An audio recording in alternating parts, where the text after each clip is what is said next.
wabarakatuh.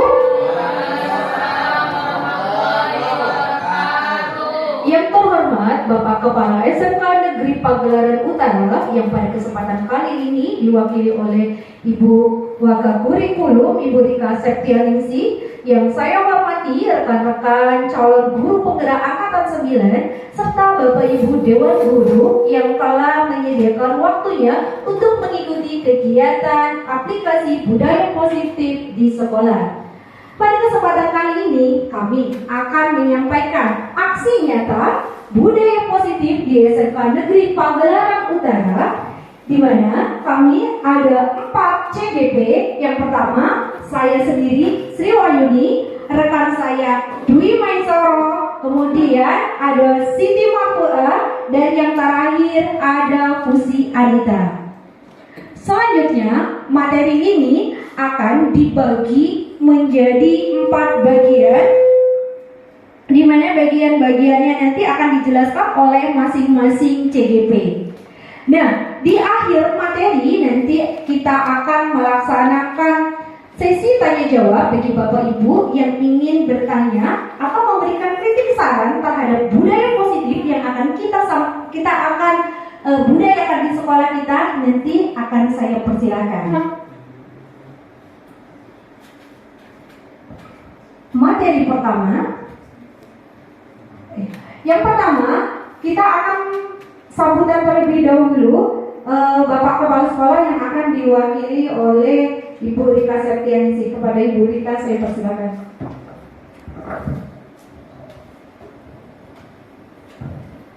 Terima kasih kepada Ibu Moderator. Assalamualaikum warahmatullahi wabarakatuh. Waalaikumsalam warahmatullahi wabarakatuh. Tabipun. Ya pun. Yang terhormat Bapak Ibu Waka SMK Negeri Pagelaran Utara, yang saya hormati Bapak Ibu Kepala Jurusan, yang saya hormati Bapak Ibu Dewan Guru beserta staf tata usaha SMK Negeri Pagelaran Utara, dan terkhusus yang saya hormati ibu-ibu guru hebat, calon guru penggerak Angkatan 9 Kabupaten Pringsewu. Atas nama ada Bu Sri Wahyuni, kemudian Bu Dwi Masyaro, Bu Siti Marfuad, dan Bu Fusi Anita. Alhamdulillah, puji syukur kehadirat Allah Subhanahu wa Ta'ala, Tuhan Yang Maha Esa, karena berkat rahmat karunia-Nya, nikmat sehatnya, kita semua dapat berkumpul di ruangan ini dalam keadaan sehat untuk mengikuti kegiatan bentuk dari aksi nyata para guru-guru hebat kita, ya, dari calon guru penggerak Angkatan 9 ini dalam bentuk aksi nyata budaya positif di sekolah. Alhamdulillah, pada Angkatan 9 ya, CGP sekolah kita diwakili oleh guru-guru hebat, ya, mewakili SMK Negeri Pagelaran Utara. Luar biasa aktivitasnya ya, pastinya banyak menyita waktu, tapi alhamdulillah kalau saya lihat beliau-beliau ini sangat luar biasa bisa memanajemen waktunya sebaik mungkin sehingga tugas utamanya di sekolah tetap bisa dilaksanakan dengan baik. Kemudian dalam waktu dekat juga ya Bapak Ibu ya, ada seleksi calon guru penggerak Angkatan 11 ya. Sebelumnya yang CGP Angkatan 10 juga ada ya, alhamdulillah teman-teman kita lolos seleksi administrasi atas nama Pak Bustomil, kemudian kepala sekolah kita Pak Margi Prasojo, kemudian Pak Hengki juga alhamdulillah sudah lolos seleksi administrasi. Kemudian kabarnya terakhir itu sudah melalui tes lagi ya, wawancara kalau nggak salah ya gitu. Nah, yang terdekat ini ada lagi pembukaan untuk CGP Angkatan 11. Mungkin beberapa dari kita di sini ya sedang proses mengikuti seleksi gitu. Termasuk saya juga ya, mudah-mudahan kita bisa menyusul nih teman-teman kita yang hebat di samping kiri kanan saya ini. Beliau-beliau ini sangat menginspirasi ya, luar biasa program CGP ini. Mudah-mudahan bisa continue, ada terus guru-guru dari SMK Negeri Pagelaran Utara yang bisa lolos menjadi CGP angkatan-angkatan berikutnya. Amin ya rabbal alamin. Karena program ini sangat luar biasa ya, selain bisa meningkatkan kualitas diri kita sebagai pendidik, juga secara kontinu bisa meningkatkan kualitas pembelajaran kita di sekolah. Ya, kemudian bisa juga meningkatkan karakter peserta didik kita. Nah, salah satunya nih dengan tema menerapkan budaya positif, ya, terutama disiplin positif selaku upaya penerapan disiplin kepada peserta didik kita. Jadi harapannya mudah-mudahan program ini bisa dilaksanakan dengan sebaik mungkin supaya nanti outputnya peserta didik kita bisa muncul karakter disiplin. Karena karakter disiplin itu adalah karakter utama yang harus dimiliki peserta didik khususnya SMK ya. Terutama nanti kalau mereka sudah turun di dunia kerja, itu adalah karakter utama yang perlu ditanamkan pada peserta didik kita. Jadi harapannya mudah-mudahan program ini bisa continue lanjut sesuai dengan jadwal yang telah ditentukan dan juga bisa diimplementasikan dengan baik. Mungkin itu saja sambutan dari saya. Apabila ada yang kurang berkenan, saya mohon maaf, dan pada Allah saya mohon ampun. Wabillahi taufiq wal hidayah. Wassalamualaikum warahmatullahi wabarakatuh. Waalaikumsalam warahmatullahi wabarakatuh. Terima kasih kepada Ibu Rika yang telah memberikan sambutan.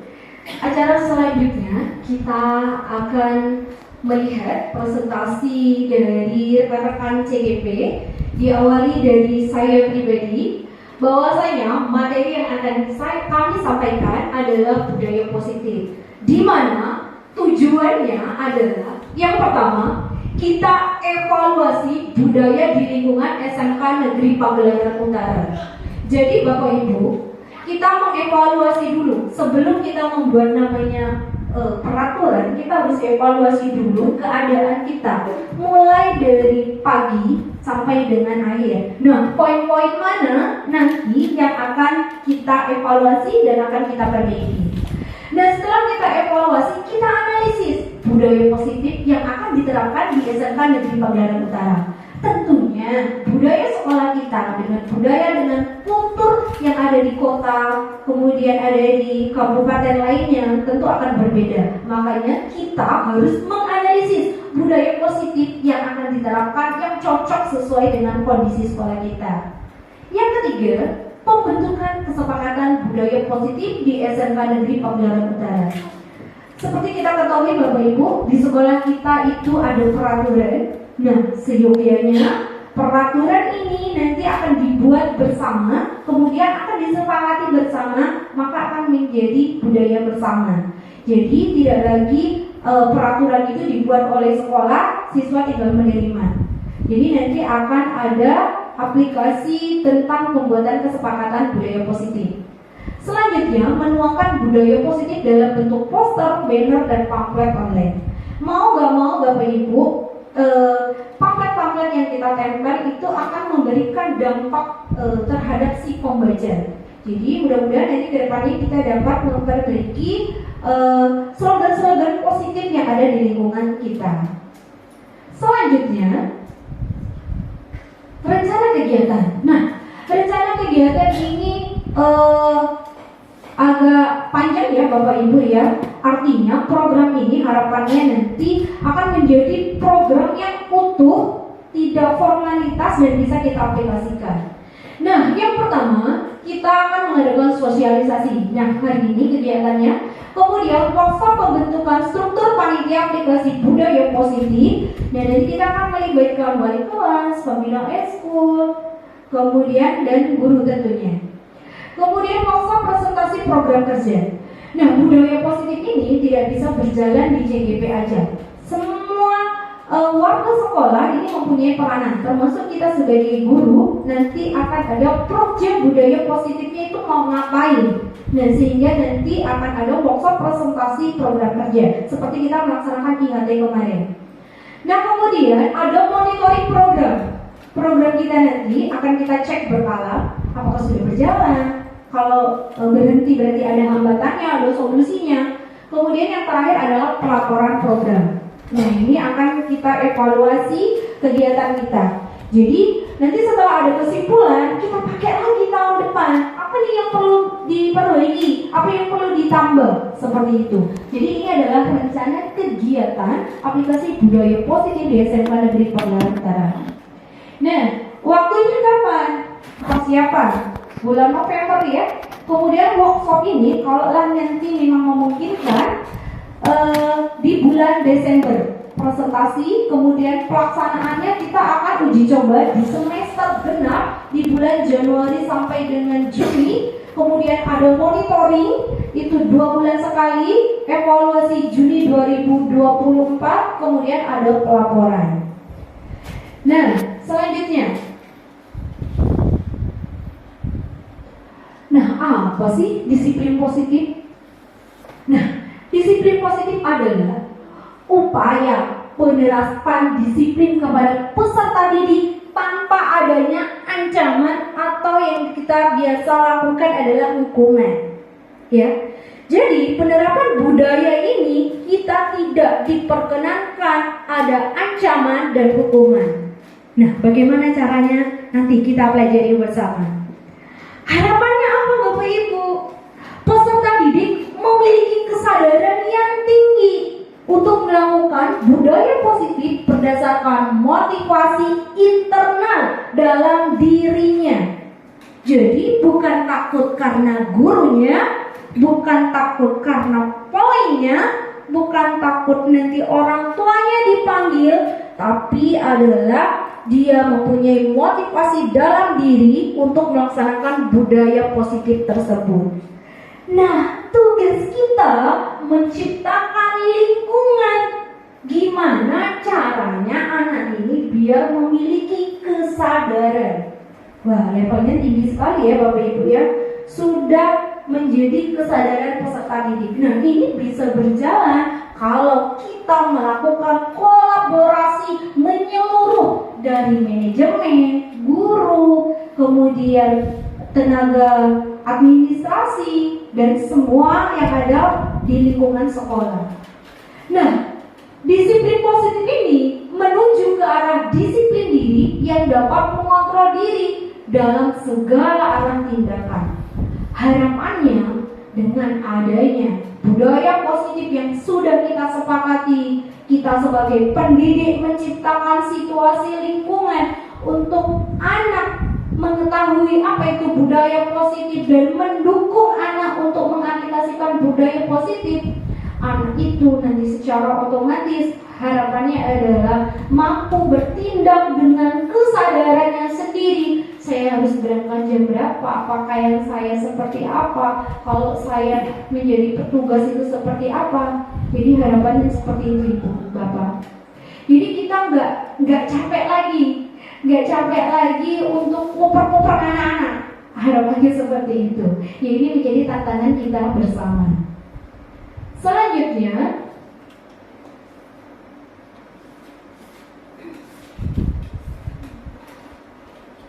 nah, nilai-nilai kebajikan. Nilai-nilai kebajikan ini adalah nilai-nilai yang harus kita yakini bersama-sama. Artinya jikalau siswa, guru, kemudian tenaga administrasi ini mempunyai fondasi yang kuat terhadap nilai-nilai yang dimiliki atau nilai-nilai yang diyakini, maka budaya positif bisa kita aplikasikan. Nah, apa itu nilai-nilai kebajikannya? Sesuai dengan program pemerintah tentang profil pelajar Pancasila, yang pertama, beriman dan bertakwa kepada Tuhan Yang Maha Esa dan berakhlak mulia. Nah, ini kita bisa buat proja apa nih di poin yang pertama, beriman dan bertakwa.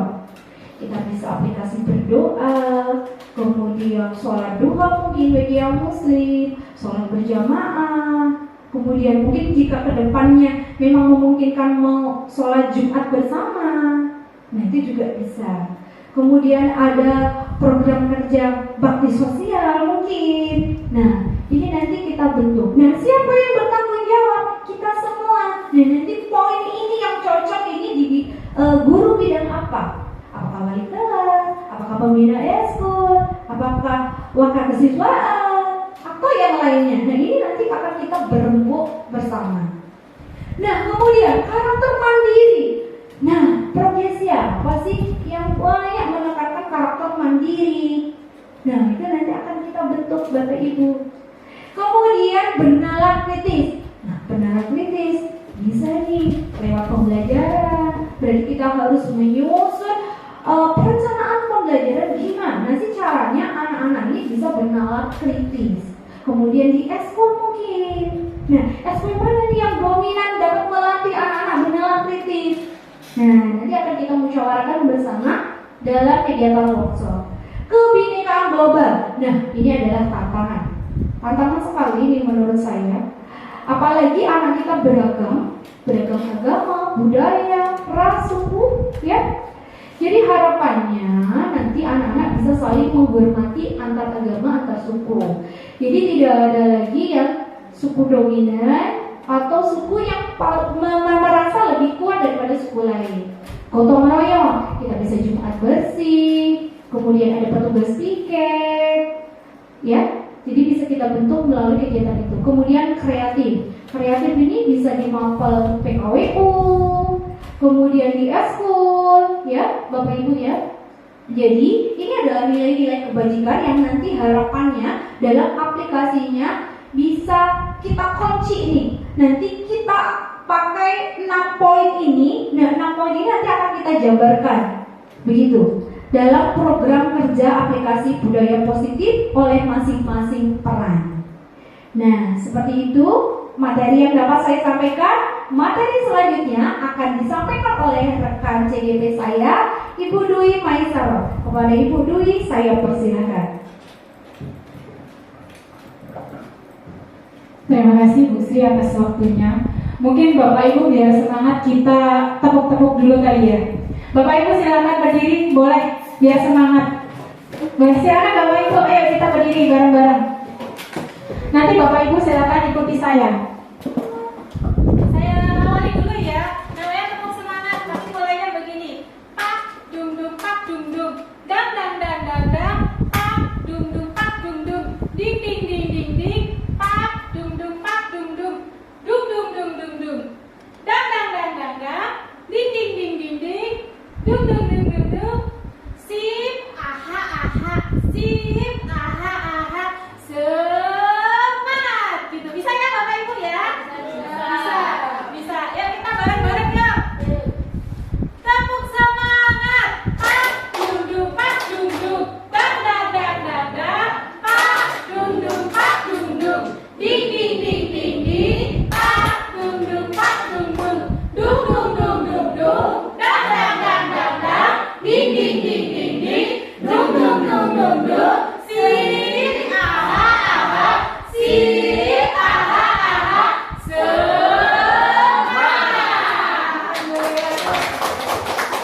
Alhamdulillah masih semangat ternyata Bapak Ibu.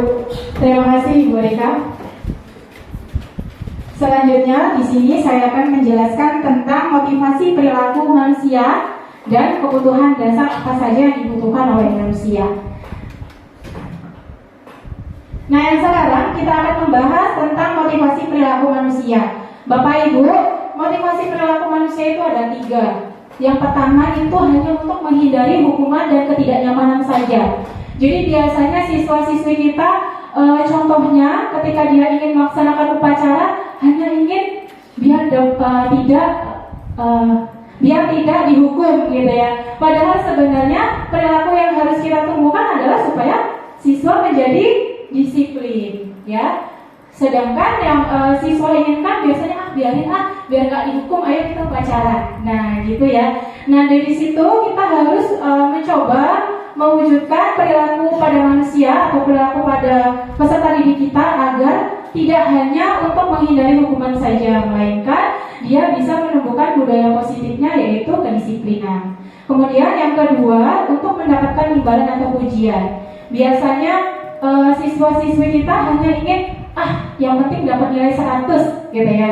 Perkara nanti dia bisa apa enggak, yang penting nilainya 100. Jadi dia itu hanya menginginkan dari segi pujian saja. Kemudian yang ketiga, ingin menjadi orang yang diinginkan, yaitu menghargai diri sendiri sesuai dengan nilainya yang diyakini. Nah, di sini harapannya peserta didik kita mampu menjadi dirinya sendiri, mengekspresikan dirinya sendiri supaya apa? Supaya bisa menciptakan budaya positif di sekolah. Kemudian next. Selanjutnya, di sini saat Bapak Ibu sudah memahami ketiga motivasi perilaku pada manusia, nah di sini Bapak Ibu bisa melihat motivasi apa saja yang ada pada peserta didik kita. Nah, ya, misalnya di sini ketika peserta didik hanya untuk menghindari ketidaknyamanan atau hukuman saja, atau untuk mendapatkan imbalan atau pujian saja, biasanya motivasi yang timbul dari peserta didik kita masih berasal dari motivasi eksternal atau motivasi dari luar. Kemudian ketika lanjut, ya, kemudian ketika motivasi itu sudah berasal dari percaya diri, rasa ingin meningkatkan motivasi diri, nah itu saja biasanya disebut dengan motivasi eksternal. Seperti itu.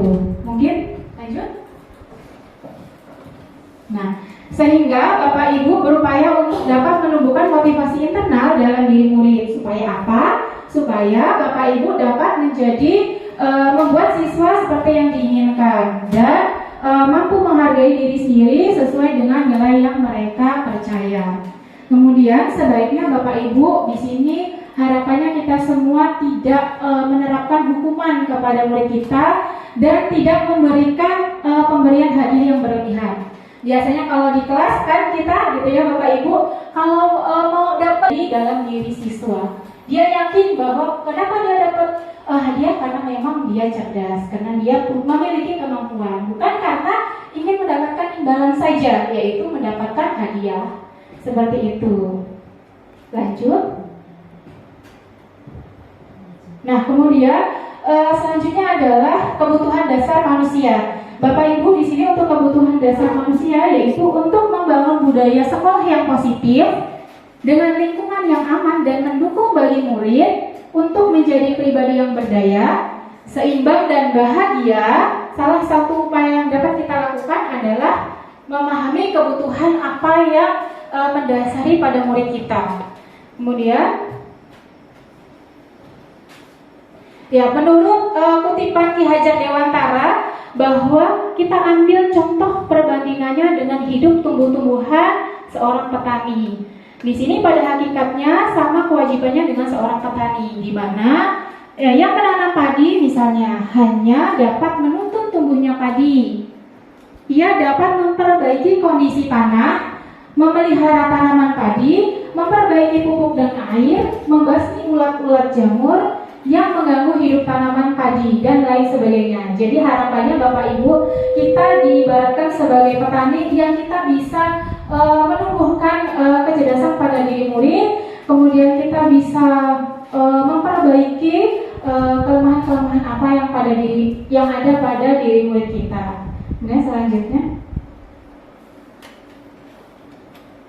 ketika Bapak Ibu memahami kebutuhan apa yang mendasari pada perilaku manusia atau perilaku murid, Bapak Ibu berusaha untuk menuntun dan mendukung murid dalam memenuhi kebutuhannya secara positif.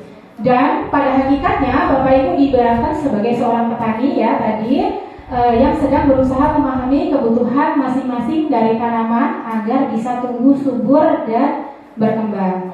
Kemudian menurut Dr. William Glasser di sini menerangkan bahwa seluruh tindakan manusia itu memiliki tujuan. Ya, jadi hidup manusia itu punya tujuan Bapak Ibu, yaitu untuk memenuhi kebutuhan dasarnya. Lanjut. Nah, ketika kebutuhan dasarnya telah terpenuhi secara memadai, maka murid akan bisa tumbuh dengan subur atau tumbuh dengan seimbang dan bahagia. Sebaliknya, jika kebutuhan dasarnya tidak terpenuhi, maka biasanya murid kita akan bosan, emosi, kemudian biasanya akan kecewa, bahkan mereka dapat melakukan perbuatan yang dapat bertentangan dengan nilai-nilai yang ada, atau biasanya melanggar tata tertib sekolah ya Bapak Ibu. Jadi sebaiknya kita bisa menumbuhkan atau bisa memberikan kebutuhan apa saja yang mendasari pada murid kita. Supaya apa? Supaya dia tidak kecewa, supaya dia tidak sedih, kemudian tidak bosan pada saat di kelas. Selanjutnya, ya, 5 kebutuhan dasar manusia Bapak Ibu menurut Dr. William Geiser itu ada 5, yaitu yang pertama bertahan hidup, kemudian yang kedua kasih sayang dan rasa diterima, kemudian yang ketiga kebebasan, kemudian yang keempat kesenangan, dan yang terakhir yaitu penguasaan. Selanjutnya,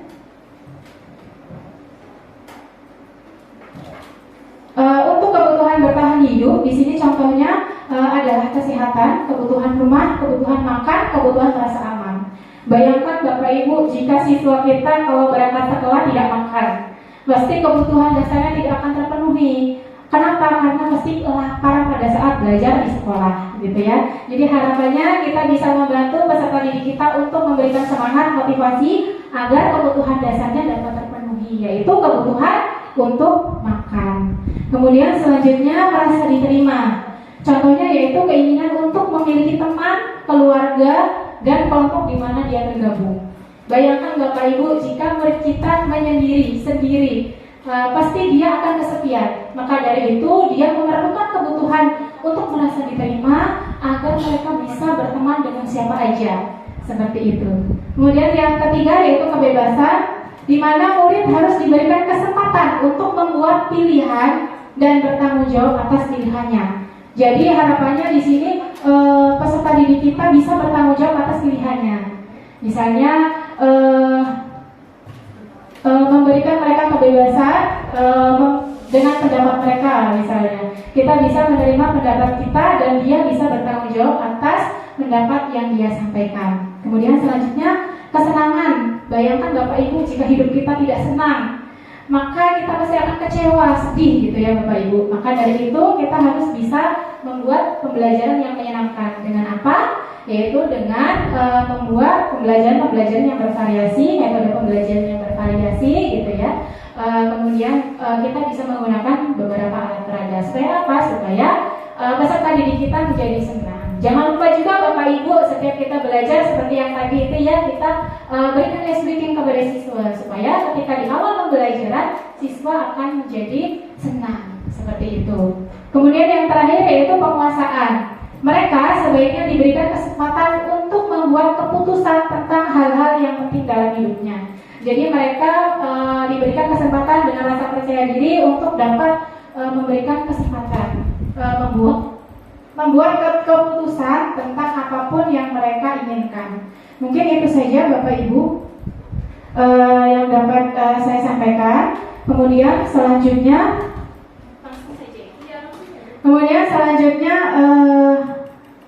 akan dilanjutkan oleh rekan CGP kami yaitu Ibu Siti Marfukah terkait dengan materi selanjutnya.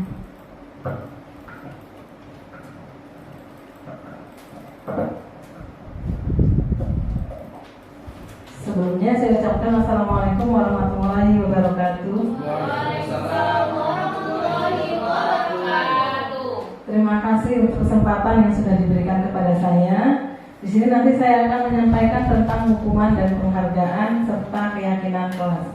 Tapi sebelum kita memasuki penyampaian ini, ya, saya akan memberikan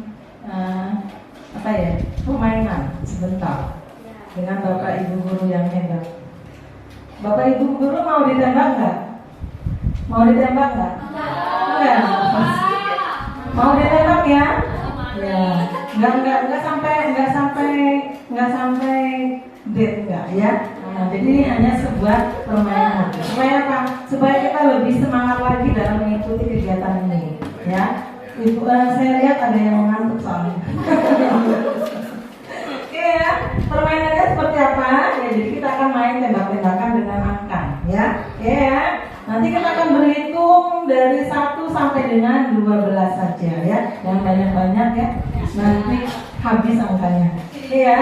Jadi untuk kegiatan SBI kali ini ya, itu kita akan bermain tembak-tembakan. Tembak-tembakannya di mana? Pada saat menghitung kelipatan 2 ya. Ada 2, ada 4, ada 8, ada 10. Oh ya, ada 6 juga ya. Oh iya.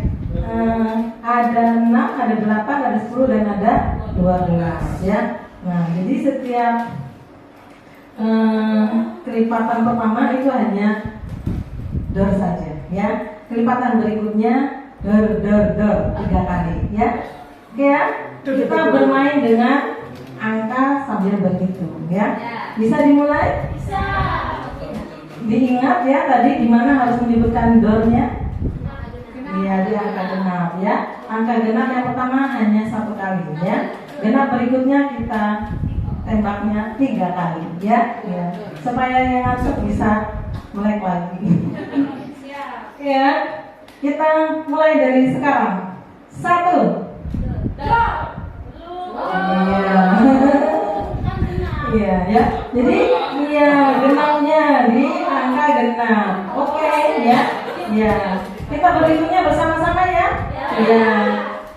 Kita mulai. 1, 2, 3. 1.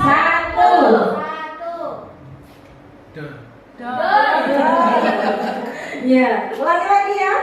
Ya. Begitu setelah selesai mengucapkan angka 1 dilanjutkan dengan ya ya. Ya. Ya, dor yang berikutnya itu 3 kali dor ya. Ya. Nanti boleh ada yang bisa gitu ya. Oke ya. Oke, kita mulai dari sekarang. 1, 2, 3.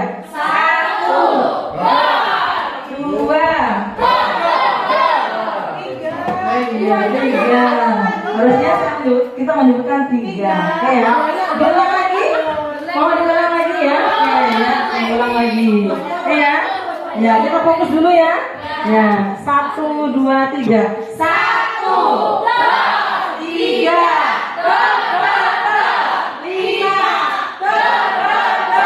7, 9, 11. Oke ya, ada yang bisa Bu Nanti ya. Oke ya. Ya, mudah-mudahan sekarang sudah bertambah lagi semangatnya. Oke ya. Nah, untuk kali ini saya akan menyampaikan tentang budaya positif yang berkaitan dengan hukuman dan penghargaan ya. Seperti yang sering kita lakukan pada siswa ya. Pada saat siswa kita melakukan kesalahan, biasanya ya, contohnya terlambat mengikuti apel pagi, terlambat masuk ke dalam kelas ya. Ya, kita sering berikan hukuman ya. Biasanya ada hukuman kan ya Bapak Ibu ya. Ya, biasanya hukuman. Ayo, silahkan ambil sapu kemudian bersihkan lingkungan ya. Ya. Iya ya. Kemudian ayo silahkan lari keliling lapangan 10 kali seperti itu ya. Ya, jadi ada bentuk hukuman yang secara fisik ya. Ada juga yang hanya sekedar motivasi ya. Ya, motivasi yang kita lakukan dengan memberikan arahan ya. Ya.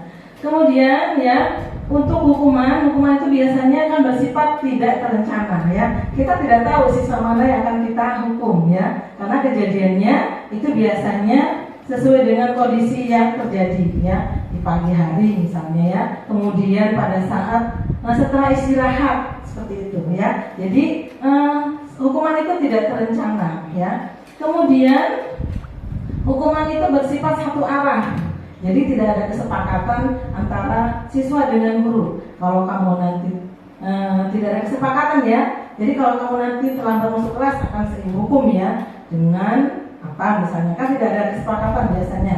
Jadi itu sifatnya situasional ya, sesuai dengan kondisi yang ada ya. Biasanya kita memberikan hukuman sesuai dengan oh ini ruangan belum begitu bersih. Oh iya, kamu terlambat masuk kelas, jadi ibu hukum membersihkan ruangan ya, seperti itu. Dan itu tidak ada kesepakatan antara guru dan siswa.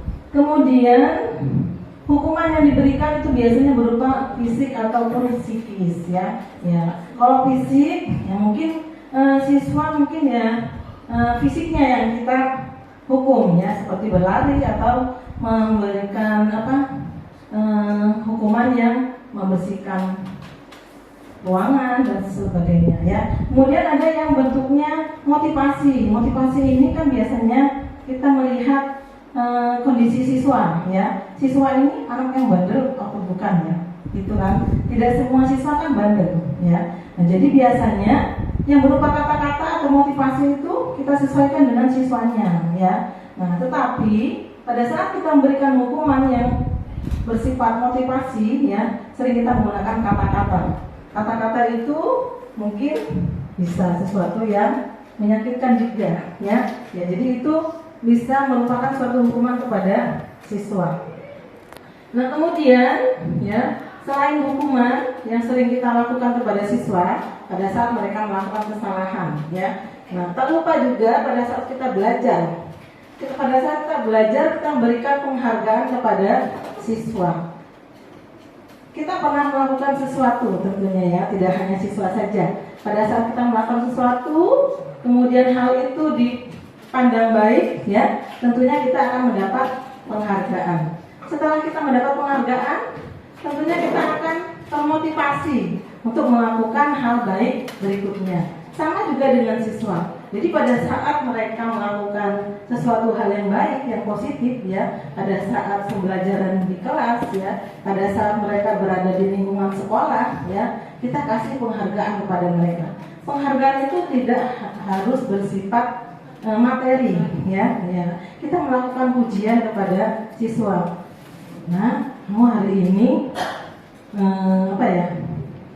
hari ini kamu memberikan contoh yang baik sekali pada teman-teman, ya, seperti itu. Nah, jadi penghargaan yang kita lakukan berupa pujian kepada siswa itu akan meningkatkan motivasinya karena mereka merasa dihargai. Jadi itu berupa hukuman dan penghargaan. Mudah-mudahan nanti setelah kita mengikuti kegiatan ini, kita akan belajar bagaimana cara menghukum siswa dengan cara yang positif, ya. Kemudian bagaimana kita memberikan penghargaan kepada siswa supaya siswa lebih memiliki motivasi yang bagus lagi. Oke. Kemudian kita akan belajar tentang keyakinan kelas. Keyakinan kelas. Ya. Nah, keyakinan kelas. Nah, jadi mungkin ini istilah yang baru kita dengar, ya. Padahal sebenarnya kita sudah melaksanakan hal seperti ini, ya. Jadi mungkin yang ada di sekolah kita itu adalah bentuknya peraturan, ya. Peraturan yang ada di sekolah berkaitan dengan tata tertib yang harus diikuti oleh seluruh warga sekolah, yaitu murid dan guru. Nah, untuk keyakinan kelas ini, ya, itu merupakan nilai-nilai kebajikan universal yang disepakati secara tersirat dan tersurat. Jadi bisa kita buat, ya. Kemudian itu berdasarkan latar belakang suku, agama, bahasa, dan negara, ya. Kemudian guru berperan mendampingi murid dalam membentuk keyakinan kelas dengan menggali pendapat murid, kemudian melakukan eksplorasi mencapai kelas impian, ya, sesuai dengan yang mereka inginkan, sesuai dengan harapan kita juga. Kemudian mengubah ide menjadi keyakinan kelas, ya. Kemudian setelah terbentuk keyakinan kelas tersebut, ya, kemudian keyakinan kelas itu harus diyakini sebagai keyakinan kelas dan dilakukan refleksi secara rutin. Kenapa? Karena, ya, ini timbulnya dari pelanggaran yang sering dilakukan, ya, ya. Sifat manusiawi murid ataupun guru itu sering melakukan kesalahan ataupun pelanggaran, ya. Nah, kemudian kesalahan itu kan itu sifatnya manusiawi, tidak direncanakan, ya. Nah, tetapi itu dinilai sebagai sesuatu yang salah. Nah, jadi untuk menghindari terjadinya pelanggaran maupun kesalahan, ya, kita harus melakukan refleksi secara rutin. Apakah peraturan yang ada di sekolah kita itu masih bisa dijalankan, ya, atau kita ubah menjadi keyakinan yang lain. Nah, kemudian keyakinan kelas nantinya akan menjadi keyakinan sekolah, sehingga akan menghasilkan budaya positif di SMK Negeri Pagelaran Utara, di mana keyakinan sekolah dibuat oleh seluruh warga sekolah. Jadi tidak terpaku pada seseorang atau mungkin pejabat sekolah yang membuat keyakinan tersebut, tetapi itu adalah hasil kesepakatan dari semua warga sekolah. Kemudian bagaimana proses pembentukan keyakinan kelas dan keyakinan sekolah? Kemudian kita berangkat dari persoalan-persoalan yang membuat kita khawatir. Tentang apa itu? Sesuatu yang membuat kita khawatir. Di sini ada beberapa contoh hal-hal yang membuat khawatir, ya. Nah, diantaranya yang pertama yaitu siswa tidak datang tepat waktu, ya. Kemudian pakaian tidak rapi. Kemudian pada saat menggunakan laboratorium, ya, itu belum sesuai dengan jadwalnya. Kemudian seragam yang tidak rapi, ya. Kemudian rambut belum rapi juga, kemudian tidak percaya diri saat menjadi petugas upacara. Kemudian yang satu lagi ada belum optimal pada saat baris berbaris. Nah, ini merupakan satu kekhawatiran, ya, kekhawatiran yang sering kita alami, ya. Kita lihat kepada apa yang dilakukan oleh siswa kita, ya, bentuknya seperti apa kekhawatiran ini. Kenapa? Karena kekhawatiran ini itu membuat kondisi kegiatan belajar, mengajar di sekolah maupun kegiatan yang lain itu berjalan seperti tidak sesuai dengan yang kita inginkan. Kemudian hasil yang diharapkan seperti apa, ya, supaya kekhawatiran yang terjadi di sekolah kita, ya, itu sesuai dengan harapan kita, maka kita harus membuat keyakinan, ya. Keyakinan seperti apa? Keyakinan ini itu berawal dari peraturan sekolah yang sudah ada di sekolah kita, ya. Tetapi bisa kita lakukan lagi sesuai dengan kondisi kekhawatiran yang terjadi. Jadi pada saat siswa datang tidak tepat waktu, ya, maka keyakinan yang bisa kita buat, ya, sesuai dengan harapan kita, yaitu guru dan siswa datang tepat waktu dan masuk pukul 7.15, seperti itu. Nah, kemudian kekhawatiran lagi yang lain, ya, supaya pakaian tidak rapi itu tidak menjadi kekhawatiran, ya. Jadi kita buat lagi keyakinannya, guru dan siswa memakai seragam yang ditentukan. Misalnya pada saat hari Senin, guru memakai pakaian pemda. Kemudian supaya rapi lagi, siswanya harus menggunakan seragam putih abu-abu. Nah, selanjutnya begitu juga dengan kekhawatiran-kekhawatiran yang lain, ya. Nah, untuk mengantisipasi kekhawatiran yang terakhir, ya, yaitu belum optimal dalam baris berbaris. Apa yang bisa kita lakukan supaya kegiatan ini bisa berhasil? Jadi salah satunya yaitu ada latihan upacara, kemudian ada juga latihan baris berbaris atau PBB. Kemudian dari kekhawatiran kita menggali harapan yang kita inginkan dengan mengubah peraturan menjadi kalimat positif. Kemudian kita masukkan nilai-nilai kebajikan universal yang akan kita yakini oleh warga sekolah. Keyakinan sekolah akan membentuk budaya positif di sekolah yang disusun oleh warga sekolah untuk warga sekolah, bukan dibuat sepihak oleh sekolah, sehingga warga sekolah akan merasa memiliki peraturan yang disepakati secara bersama-sama.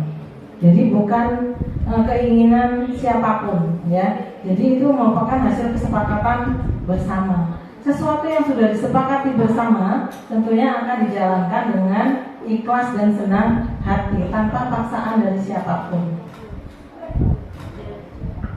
Oke, mungkin itu saja yang dapat saya sampaikan.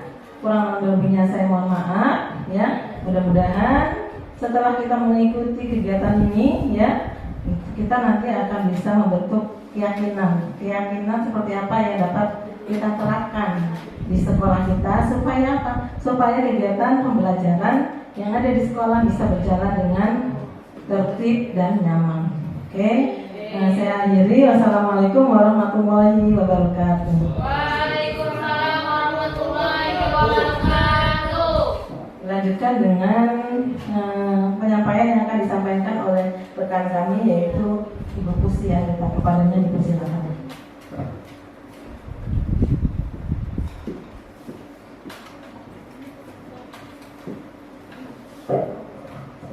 Terima kasih Ibu. Saya di sini hanya sharing ya Bapak Ibu, mohon izin. Kita di sini sharing untuk istilahnya memajukan atau perbaikan dari sekolah kita bersama. Jadi saya melanjutkan materi yaitu tentang 5 posisi kontrol guru. Jadi sebaiknya guru itu dalam posisi yang seperti apa nanti kita lihat bersama ya. Jadi 5 posisi kontrol guru ini, yang pertama adalah penghukum, kemudian pembuat rasa bersalah, yang berikutnya pemantau, dan teman, selanjutnya manajer. Nah, dalam posisi penghukum ini, seorang penghukum biasanya menggunakan hukuman fisik maupun verbal. Orang-orang menjalankan hukuman ini biasanya menerapkan kata-kata patuhi aturan sekolah, kamu salah, seperti itu. Jadi membuat anak menjadi takut dan sangat-sangat merasa bersalah.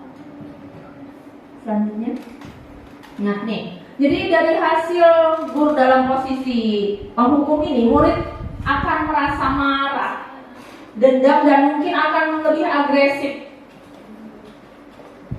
Biasanya akibatnya itu yang terlihat ya, biasanya dia melampiaskan dengan cara mencoret-coret mungkin, atau melakukan hal-hal di luar kebiasaannya karena akibat dari dendam atau amarahnya. Kemudian pembuat rasa bersalah, biasanya dalam posisi ini guru akan bersikap lemah lembut, tapi di sini membuat siswa atau murid itu menjadi merasa bersalah, tidak nyaman, kemudian menjadi rendah diri. Misalnya yang dia katakan atau guru tersebut mengatakan bahwa ibu kecewa ya Nak dengan kamu, atau berapa kali ibu harus kasih tahu kamu tentang kesalahan yang sudah kamu lakukan. Terus kemudian bagaimana coba kalau orang tua kamu tahu peristiwa yang sudah kamu lakukan ini. Jadi kan merasa anak merasa rendah diri dan sangat-sangat merasa bersalah. Nah, jadi murid merasa bersalah. Ya tadi salah satunya mengecewakan gurunya, terus kadangkala menahan perasaan dan menumbuhkan amarah, dan murid menjadi tertekan.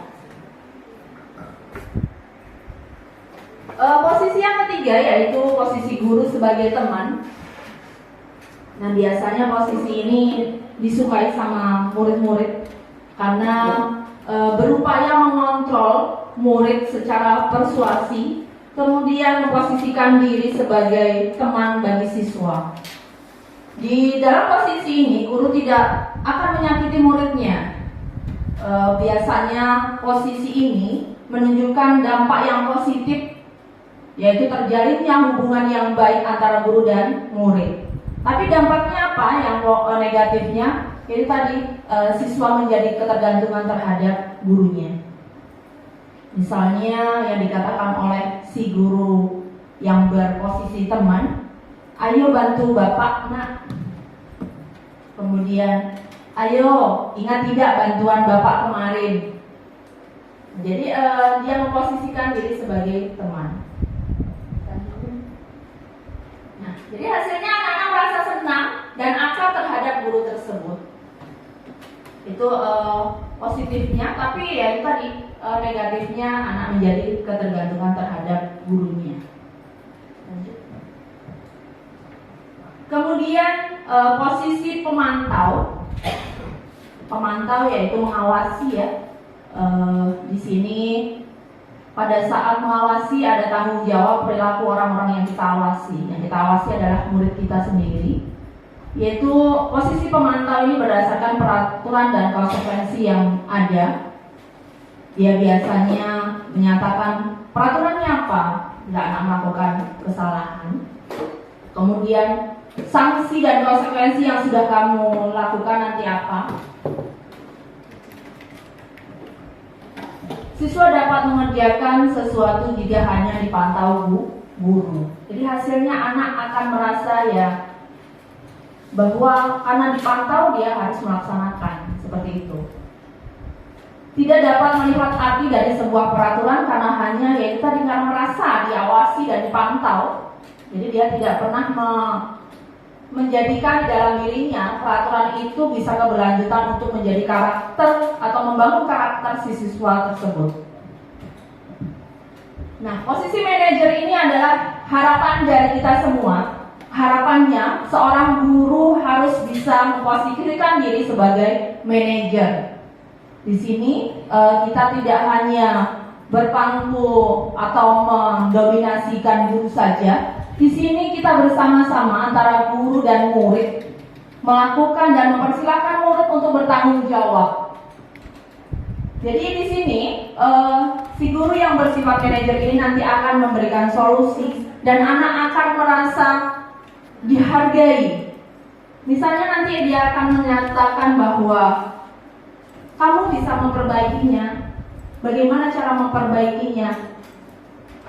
Dan solusi apa yang bisa kamu lakukan? Jadi meminta pendapat dari siswa, tidak hanya mendoktrin bahwa kamu harus seperti ini. Biasanya kan guru seperti itu. Nah, harapannya nanti kita semua bisa melaksanakan guru dalam posisi manajer.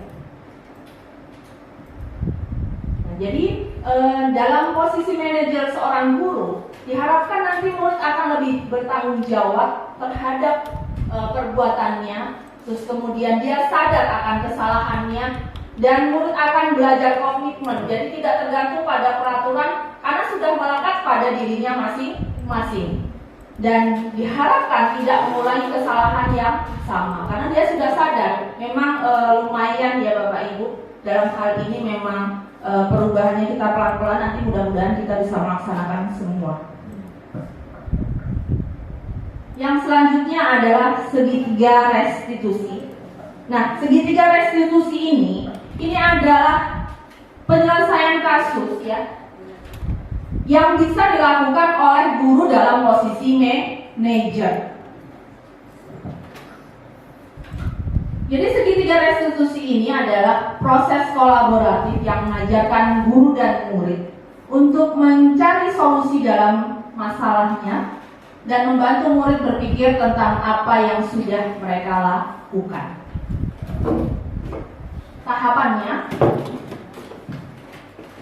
Tahapan segitiga restitusi yang pertama, validasi identitas atau menstabilkan identitas, kemudian validasi tindakan yang salah dan meyakini keyakinan. Next, Bu. Enggak, aku lepas sepatu set, bro. Nah, jadi menstabilkan 3 tahapan segitiga restitusi. Yang pertama, menstabilkan identitas, validasi tindakan yang salah, dan menanyakan keyakinan. Menstabilkan identitas, jadi di sini kita akan mengubah identitas murid yang gagal menjadi sukses. Jadi di sini kita tidak boleh mengkritik anak. Jadi di sini nanti guru akan menyatakan pernyataan bahwa semua orang bisa melakukan kesalahan. Jadi tidak langsung menjudge bahwa kamu salah.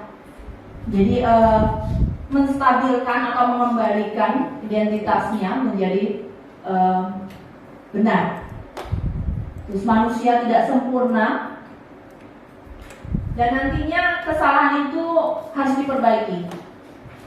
Seperti itu. Jadi menyadarkan si anak yang berbuat salah. Selanjutnya, validasi tindakan yang salah. Jadi guru memberikan stimulus, mengakui atau mengenali kebutuhan si anak, disampaikan dengan nada tidak memojokkan dan tidak menghakimi. Jadi siswa kadang kalau sudah melakukan kesalahan, apalagi misalnya berantem ya Bapak Ibu, itu yang ada adalah emosi, baik yang salah atau yang korbannya. Jadi di sini kita harus membuat dia mengakui kesalahan yang sudah dilakukan. Nah, jadi kesalahan itu pasti ada alasannya. Kemudian pasti memang ada yang harus dipertahankan kenapa kamu melakukan kesalahan tersebut. Nah, jadi selanjutnya anak harus memperbaiki apa yang sudah dia lakukan. Selanjutnya menanyakan keyakinan. Sudah dijelaskan tadi bahwa setiap kelas seharusnya sudah mempunyai keyakinan kelas.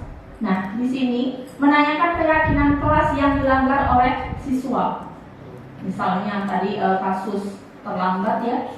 Apa yang sudah kalian yakini?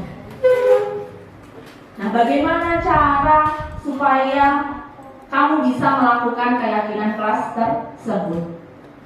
Nah, jadi anak di sini memang dituntut untuk bisa mencari solusi dalam kesalahan-kesalahan yang sudah dilakukan, dan guru pun mendampingi secara optimal terhadap kasus-kasus yang ada pada siswa.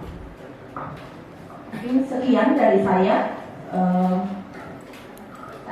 Assalamualaikum warahmatullahi wabarakatuh.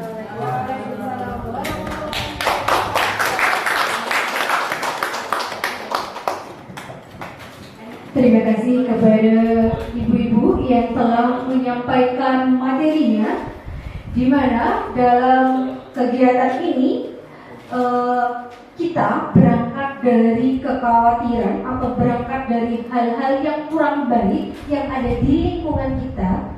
Setelah itu kita berupaya bagaimana yang kurang baik itu biar tidak berkembang, yaitu dengan cara membentuk keyakinan kelas. Nah, setelah ada keyakinan kelas, kita sebagai guru bukan sebagai penghukum, bukan sebagai rekan, tapi kita sebagai manajer. Nah, apabila dalam aplikasi budaya positif ini terjadi pelanggaran, maka penyelesaian kita adalah bukan dengan hukuman, tapi dengan segitiga restitusi. Jadi, harapannya kegiatan di SMK Negeri Pagelaran Utara ini yang pertama adalah terencana, setelah terencana terarah, kemudian terukur keberhasilannya. Nah, acara sesi selanjutnya kita akan melaksanakan refleksi kepada Bapak Ibu Dewan Guru yang ingin memberikan komentar atau sesi tanya jawab. Saya persilakan. Monggo. Oke, Bapak Al-Hadi, saya persilakan. Assalamualaikum warahmatullahi wabarakatuh. Waalaikumsalam warahmatullahi wabarakatuh. Baiklah, ibu-ibu di depan, ibu-ibu yang luar biasa. Saya sedikit tertarik dengan salah satu istilah baru, yaitu keyakinan kelas. Yang ingin saya tanyakan di sini adalah bagaimana siswa kita ini dapat mengikuti keyakinan kelas tersebut. Mungkin itu tidak bisa dijelaskan seperti apa keyakinan kelasnya. Ini dari saya pertanyaannya. Terima kasih. Oke, saya persilakan. Monggo.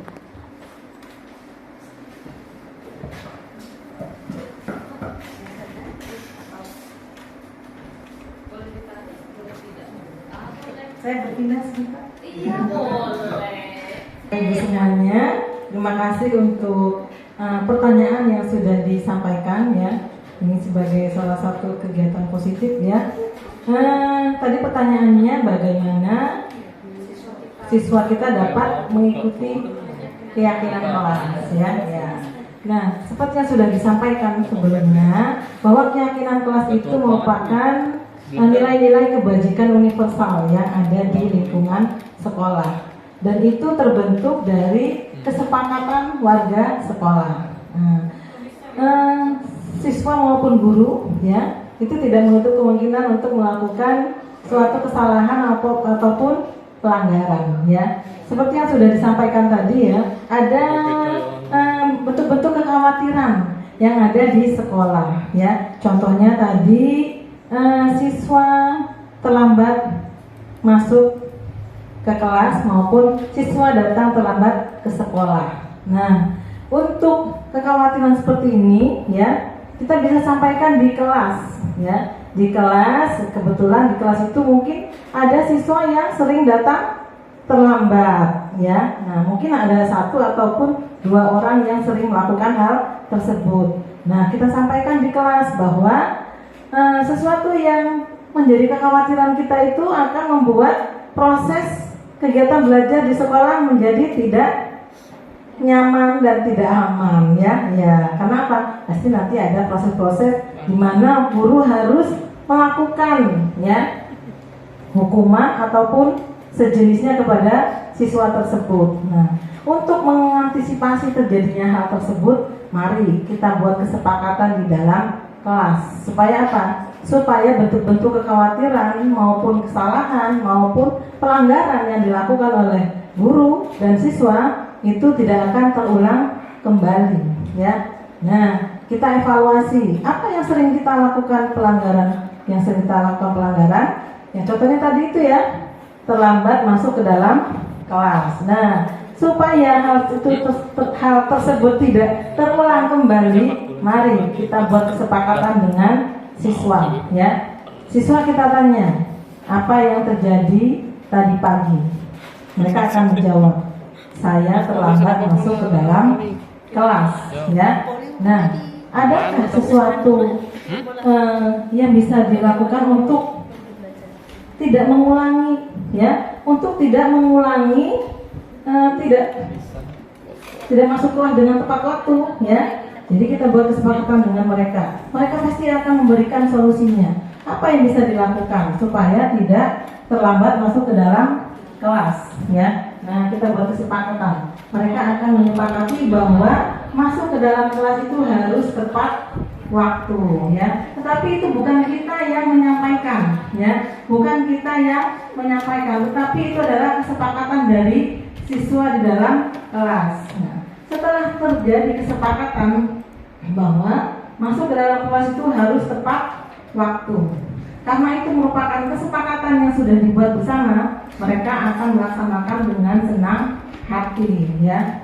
Tidak ada paksaan dari siapapun ya. Mudah-mudahan keyakinan kelas yang sudah disepakati itu akan dijalankan sesuai dengan keyakinan mereka ya, bahwa untuk bisa mengikuti kegiatan belajar di sekolah itu harus datang tepat waktu, dan itu bukan paksaan dari Bapak Ibu guru, tetapi sudah merupakan suatu hal yang disepakati ya. Insya Allah karena itu merupakan kesepakatan yang sudah mereka buat, mereka akan menjalankan dengan senang hati seperti itu. Mungkin itu yang bisa saya sampaikan Bapak Ibu ya. Mudah-mudahan bisa menjadi apa ya buat kita semua, motivasi ya. Oke, terima kasih kepada Bu Siti yang telah menjawab bagaimana siswa kita, bagaimana meyakinkan siswa kita untuk melaksanakan kegiatan kelas. Oke, selanjutnya adakah yang lain, Bapak Ibu? Cukup?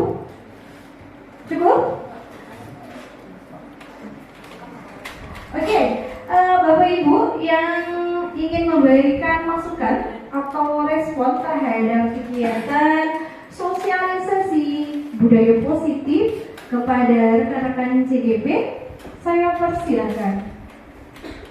Sebagai bahan evaluasi ke depannya mungkin harus bagaimana, atau penerapan programnya bagaimana. Monggo. Oke, oh iya. Bismillahirrahmanirrahim. Assalamualaikum warahmatullahi wabarakatuh. Waalaikumsalam warahmatullahi wabarakatuh. Oke, terima kasih untuk waktunya. Tadi presentasinya luar biasa dari ibu-ibu hebat di depan sana. Di sini saya pengen ada masukan sedikit. Akhir-akhir ini banyak yang kita lihat di berita bahwa banyak tentang kasus bullying yang itu sebenarnya bukan anak-anak yang bodoh, tapi itu anak-anak yang pinter. Contohnya yang di Cilacap itu, beliau adalah tahfiz Quran yang pertama. Terus yang kedua dia adalah juara 1 tingkat provinsi karate. Tapi kenapa ya istilahnya di sisi lain kasus bullying itu malah dilakukan oleh siswa tersebut. Jadi saya kasih masukan aja supaya nanti program CGP ini nanti bisa mengcover itu bahwa tidak akan terjadi di sekolah kita. Karena kalau itu terjadi, yang pertama itu akan membuat trauma dari siswa, terus yang kedua dari sekolah, ya, terus yang ketiga mungkin dari dewan gurunya itu lebih ekstra lagi untuk menghadapi kasus bullying itu. Nah mungkin itu saja dari saya. Terima kasih. Assalamualaikum warahmatullahi wabarakatuh. Waalaikumsalam warahmatullahi wabarakatuh. Ini dalam aksi nyata penerapan budaya positif, kita menghentikan, mencegah namanya proses bullying ya, baik bullying verbal ataupun secara fisik ya. Nanti kita masukkan dalam program kerjanya bahwasanya kita akan menghentikan akan membuat gerakan anti bullying. Nanti kita akan koordinasi dengan konseling mungkin gerakannya seperti apa. Ada lagi Bapak Ibu yang positif dari kami CGP Angkatan 9. Mudah-mudahan budaya positif ini dapat kita terapkan. Saya selaku moderator sekaligus anggota CGP mengucapkan terima kasih dan minta maaf apabila ada kesalahan.